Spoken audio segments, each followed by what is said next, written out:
সুমাইয়ার নাম শুনেছেন? আমাদের বোনরা তার নামই জানে না।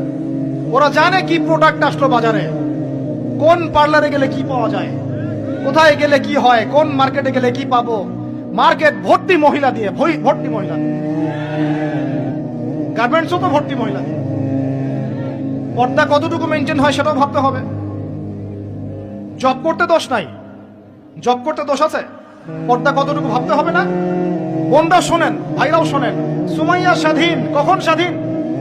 যখন আবু জেহেল তাকে বলছে যে তুই এই জন্যই ইসলাম কবুল করেছিস যে মুহাম্মাদের সৌন্দর্য দেখে তুই তার প্রেমে পড়েছিস। নাউজুবিল্লাহ সাল্লাল্লাহু আলাইহি ওয়াসাল্লাম কি বলেছে বলেন? তুই মুহাম্মাদের সৌন্দর্য দেখেই মনে হয় তার প্রেমে পড়েছিস। নাউজুবিল্লাহ, আস্তাগফিরুল্লাহ। সুমাইয়া রাদিয়াল্লাহু আনহা তখন বাধা, হাত পা বাধা, হাত পা বের করার কোনো অপশন নাই, বাধা আছে। এক জটলা থুতু মুখে একত্রিত করে আবু জেহেলের মুখের উপর থু করে থুতু দিয়ে দিয়েছে। এবার আবু জেহেল কি করেছে শুনেন।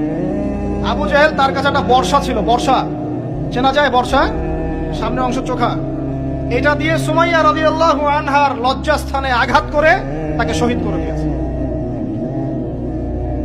ব্যথা অনুভব করলেন না?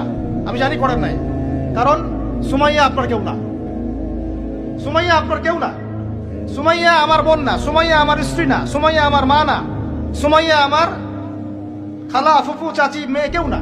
এই কারণে আমাদের আঘাত লাগে নাই।